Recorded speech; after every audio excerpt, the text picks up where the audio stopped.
Mes amis Cancer, bien le bonjour, soyez bienvenus dans votre tirage général. J'espère que vous vous portez bien et ceux qui me découvrent, soyez les bienvenus. Alors dans votre tirage, nous avons trois arcanes majeurs, l'ermite, la tempérance inversée, la tour inversée. On a de l'épée, du bâton, des deniers, on a un peu de coupe. Je ne sais pas trop sur vous que ça va influencer. En tout cas, vous avez cette énergie de reine d'épée. Donc, autrement dit, vous désirez ou vous entrez sur ce mois avec une personne qui tranche, qui prend des décisions particulièrement dures. La reine d'épée, elle est dure dans son comportement. Ça ne veut pas dire qu'elle est méchante. Ça veut dire qu'elle perçoit une vérité qui la transcende, parce que c'est réellement ça. Elle ne sait pas toujours pourquoi ça vient là, mais elle le ressent au plus profond d'elle-même. Elle a donc une construction très très critique et très sévère dans son rapport à l'autre. Parfois c'est justifié, parfois ça ne l'est pas. Mais la communication est tellement rapide chez cette personne qu'elle va prendre des décisions pour elle-même, mais aussi pour les autres. Donc c'est celle qui tranche en ce sens que elle commande. Vous avez cette énergie de commandant ou de commandante sur ce début de mois à vouloir prendre toutes les initiatives, toutes les décisions. Alors pourquoi? Parce que dans votre présent, nous avons un comportement qui vous fait perdre le contrôle de quelque chose. Il y a un déséquilibre. Alors je vais dire chaotique parce que c'est le mot qui me vient, mais c'est pas ça. C'est-à-dire que pour être bien, vous avez besoin d'équilibrer plusieurs éléments. Votre physique, votre corporel, votre intellect, votre spiritualité, votre relation affective. Et là, il y a quelque chose qui relève de la discorde. C'est imperceptible, mais ça l'est suffisamment assez pour que ça génère dans votre intérieur l'obligation de se défendre. Et cette défense, elle apparaît comment? Par des prises de décision anticipées. Donc ça, c'est dans votre présent. Alors pourquoi ça génère quelque chose qui relève de la discorde ou d'une tension intérieure? Ça vous vient de votre environnement. L'environnement, il n'est pas si mauvais, si vous voulez. Il n'est pas si mauvais, c'est juste que positivement, on a la 9 d'épée inversée. Donc il y a une lecture. Il y a une lecture de la vie qui se fait. Il y a des responsabilités qui sont là. On prend conscience du poids de ces responsabilités. C'est pour ça que vous tranchez, c'est pour ça que vous prenez des décisions. Mais ça vous met en déséquilibre parce que dans l'environnement, ce que l'on voit, c'est que vous ne pouvez peut-être pas vous occuper facilement des personnes qui vous sont proches. Vous vous sentez alors instable, vous avez l'impression peut-être de perdre certains équilibres par rapport à vos besoins, à vous, à votre stabilité de foyer, à ceux qui vous portent. Donc le fait, si vous voulez, peut-être d'avoir ce poids des responsabilités qu'on assume ou que l'on tente de nous faire assumer, c'est bien, c'est pas que vous y êtes opposé, loin de là. Par contre, si ça crée une distorsion ou par rapport à la famille, ou du moins si on vous demande de passer moins de temps à la famille, eh bien là, c'est là qu'on va avoir la faille, c'est là où vous allez avoir l'impression d'être déséquilibré dans vos besoins, et c'est ainsi que vous allez trancher et prendre des décisions. C'est par mécanique, par réflexe, par vengeance parfois, pour certains d'entre vous, mais on est vraiment dans ce côté de « je décide comment les choses doivent être faites ». Il est possible aussi que vous preniez un tel sens des responsabilités que vous preniez des postes de commandement et que vous fassiez obéir ceux qui vous entourent. C'est possible. Tout ça parce que on pourrait avoir en quelque sorte mis des arguments en défaveur de votre présence chez vous. Alors qu'est-ce qui fait que vous fonctionnez comme ça? Parce que dans votre inconscient, si vous voulez, vous avez une façon de réagir qui a pu être stimulée par le passé. Ce passé qui a pu stimuler ce comportement-là de prendre des décisions et de trancher, c'est que dans le passé, vous avez aussi laissé passer votre chance. Vous avez peut-être fait preuve parfois d'immaturité ou d'absence de jugement lorsqu'il a fallu progresser, ou voilà, vous avez peut-être été trop lent, vous avez procrastiné peut-être, vous avez laissé passer votre chance pour un poste, pour un jeu de hasard, vous avez été trop lent, voilà, il y a eu quelque chose d'inachevé, et chez vous, eh bien, il y a ce... Vous ne le faites pas exprès, mais il y a ce plaisir de procrastiner. Pourquoi? Parce que quand vous êtes au repos, dans votre fort intérieur, dans la vibration de votre corps, ça vous permet de contempler votre environnement, de récupérer, de reprendre des forces, de se régénérer comme si on est dans un sanctuaire. Donc, le fait que vous soyez dans cette aura d'autoprotection, dans ce sanctuaire qui pourrait être votre foyer d'ailleurs, eh bien pourquoi on irait se faire du mal? Pourquoi on irait courir au poste? Pourquoi on prendrait certaines décisions si effectivement on est bien là où on est? Donc si vous voulez, ce qui vous tient vous à cœur particulièrement, c'est la nécessité de maintenir cet équilibre-là familial, tel un secret, tel l'endroit où on récupère ses forces, tel un sanctuaire, comme c'est dit, en sachant toutefois que vous avez parfaitement conscience que vous avez laissé passer votre chance, mais qu'aujourd'hui, dans l'environnement favorable, vous avez la possibilité de prendre des décisions, et des décisions qui vont vous permettre d'agir objectivement et de prendre la place que vous avez envie d'avoir ou qu'il vous est demandé d'avoir. Le futur proche, très très proche, donc dans quelques jours, quelques semaines, c'est la reine de bâton. La reine de bâton, elle va nous parler d'un signe de feu féminin, Bélier, Lion, Sagittaire. C'est la personne qui est sociable, la personne qui est bien vue, la personne que l'on aime, avec qui on aime parler, qui pourrait être la confidente, c'est surtout la personne qui est généreuse. C'est une personne bien évidemment indépendante et particulièrement créative parce qu'elle a de l'assurance, elle n'a peur de rien, elle est passionnée, elle est fougueuse, elle a du charme, elle est vive également, donc elle a un côté un peu optimiste. Cette personne-là, elle peut vous être particulièrement favorable, et elle va peut-être vous rassurer, vous porter et vous guider possiblement dans les décisions que vous entendez prendre. Peut-être aussi que c'est une personne à qui vous voulez ressembler, c'est possible. À moins que vous ayez ce feu, ce bélier, ce lion, ce sagittaire, dans votre signe ascendant ou votre signe lunaire, auquel cas on est clairement dans l'autoprotection et la régénération, l'autorégénération qui pourrait être à vous, qui pourrait vous convenir. Alors, ce dont vous avez conscience sur ce mois, c'est que c'est pas le moment de fuir, c'est pas le moment de ressasser le passé, même si on sait qu'on a procrastiné. C'est pas le moment de vivre sous l'oppression, et ici on résiste au changement. Voilà, ça c'est bizarre que vous ayez ça quand même. Vous résistez au changement, mais moi je suis persuadée que c'est parce que vous avez besoin de protéger la famille, et même je dirais que certaines personnes ne sont pas les bienvenues chez vous, ça se sent là. Donc il y a quelque chose qui relève de l'inévitable, c'est des pressions extérieures, mais vous voulez repousser, un peu comme quand c'était dans votre passé où vous procrastiniez. Voilà. Alors vous n'avez pas envie de procrastiner parce qu'on voit que vous avez envie de prendre des décisions. Par contre, vous êtes ralenti par vos valeurs affectives. Alors, quelle est l'influence de la famille et des amis? Eh bien là, c'est la longévité, c'est le privilège, c'est l'influence, c'est aussi l'endroit où on est solidement ancré au sol, où tout nous réussit, on a tout ce qu'il faut, on s'aime, on a les enfants qui vont bien, qui sont en bonne santé, nos ancêtres le sont également, on a un travail qui nous nourrit particulièrement bien, on peut faire des projets sur l'avenir, on est complètement détendu.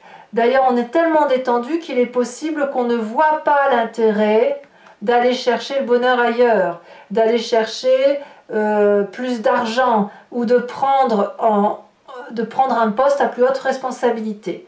Alors, qu'est-ce qui va se passer de tout ça? Quelles vont être les conséquences de vos actions et de vos pensées sur cette fin de mois? On a la carte de l'ermite.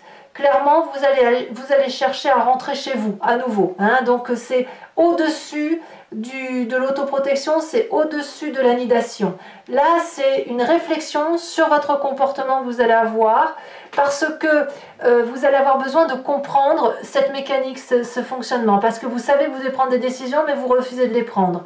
Ça veut dire quoi? Ça veut dire que vous allez rentrer dans votre corps, seul ou accompagné, et vous allez faire un cheminement intellectuel de solitude pour aller comprendre la mécanique de votre corps, molécule par molécule. Ça suppose d'avoir une certaine ouverture d'esprit quand même, parce que ça veut dire sortir de sa zone de confort, et puis de s'illuminer sur la valeur de notre être à l'intérieur, probablement pour sortir de ce blocage qui nous vient de cette procrastination. Conséquence de vos actions et de vos pensées sur l'environnement, même si vous acceptez le poids des responsabilités, eh bien il y a une acceptation de l'environnement par rapport à vos décisions et il y aura un contentement. Ça ne veut pas dire que ça va être joyeux, ça veut dire qu'il y a une peine quand même à supporter. Que vous preniez des décisions agréables ou désagréables hein, d'ailleurs. Hein. Il y aura effectivement, attendez, je remets bien mon coussin sur ma chaîne, il y a une résilience, voilà. C'est-à-dire que l'environnement pourrait non pas vous tourner le dos, mais plutôt agir par dépit en disant bon bah de toute façon c'est comme ça. Il ou elle a l'intention d'aller dans cette direction-là, mais c'est bien dommage. C'est pour ça que je vous dis que c'est de la résilience vis-à-vis de l'environnement. Allez, on va maintenant compléter avec le tarot du dragon celtique. Donc ceux qui ne me connaissent pas, et puis ceux aussi qui veulent me suivre, voilà comment je procède. Je recouvre tout le jeu et je fais son interprétation sur Vimeo. Si vous voulez me suivre, il vous suffit de cliquer sur le lien qui est en description. Vous serez renvoyé sur le site en question et plus précisément sur la playlist de votre signe. Vous cliquez sur location pour avoir accès à l'approfondissement de cette vidéo qui est inférieure au prix d'un paquet de cigarettes, je tiens à le préciser. Et d'autre part, vous pouvez choisir d'accéder à toutes les vidéos de votre playlist sentimentale, générale, et auquel cas vous prenez l'abonnement. Vous pouvez prendre l'abonnement, mais vous pouvez aussi prendre les vidéos pièce par pièce, c'est vous qui le voyez. L'abonnement se renouvelle tous les mois, mais vous êtes libre à chaque instant de l'annuler, de ne rien prendre du tout, de rester que sur la location. Voilà. Sachez aussi que je rajoute des cartes très régulièrement sur Vimeo pour avoir des précisions supplémentaires. Et c'est vrai que le tirage parfois peut être légèrement modifié, légèrement réinterprété selon l'apport qui est fait par les cartes. Ou alors au moins on a des précisions.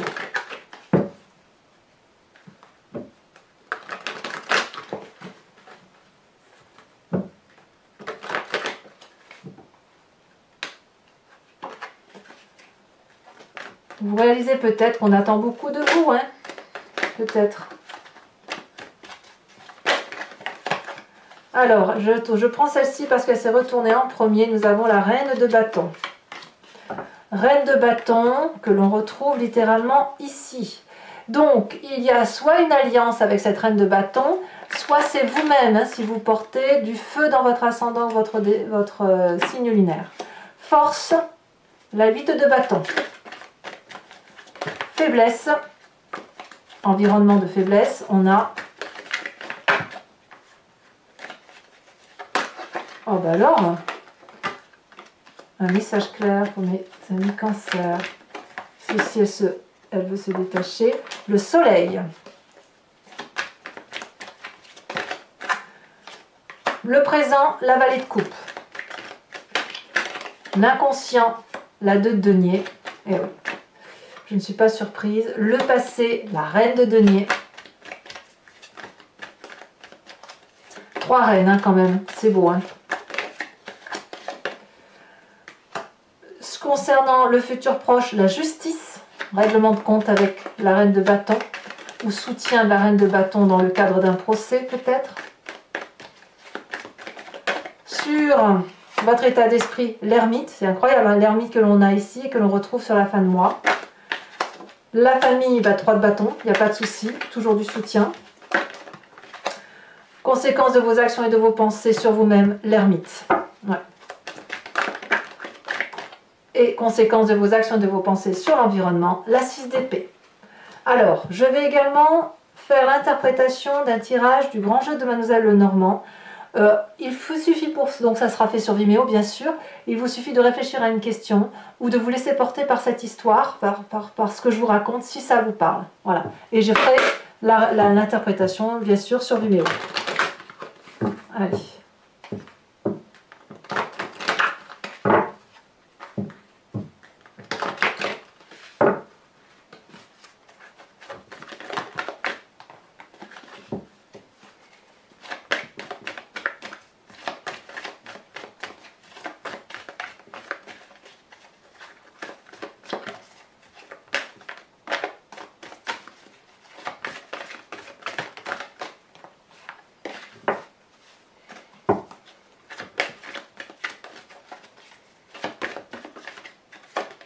Nous avons ici la 8 de cœur.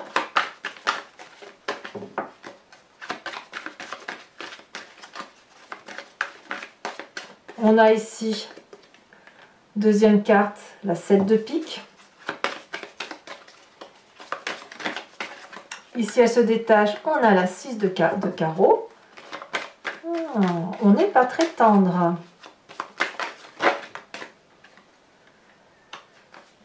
La 9 de pique. Et ensuite,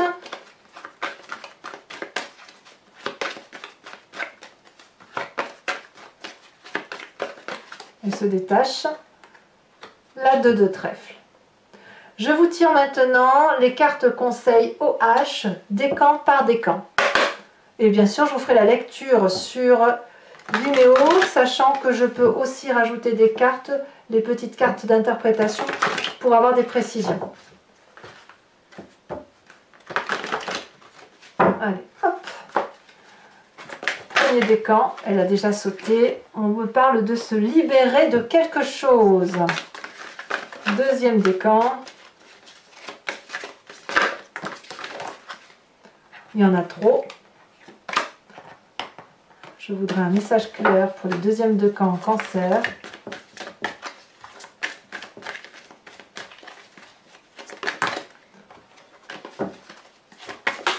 Ici, une dette. Et troisième décan.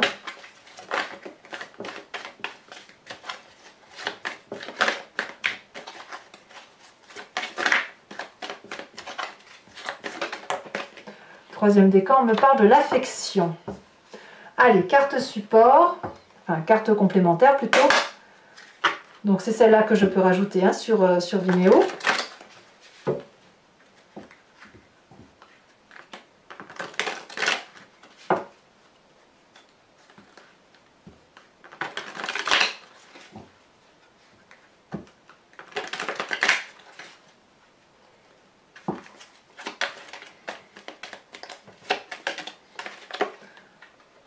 Oh.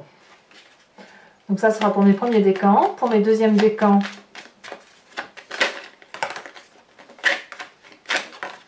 celle-ci. On parle d'une dette. Troisième décan. On me parle de l'affection. Miam miam. Allez. Mes amis cancer, j'étais très heureuse de vous faire cette lecture. Et n'hésitez pas à vous abonner. Je vous le demande, c'est important pour le soutien de ma chaîne. Enfin, sauf si vraiment vous ne m'aimez pas. Mais bon, c'est ridicule ce que je dis. Mais enfin, moi, ça me soutient, ça me fait plaisir. N'hésitez pas également à commenter, liker, partager. Et puis, je serai très très heureuse de vous retrouver pour une prochaine vidéo. Je vous embrasse bien fort et je vous dis à bientôt. Bisous, bisous.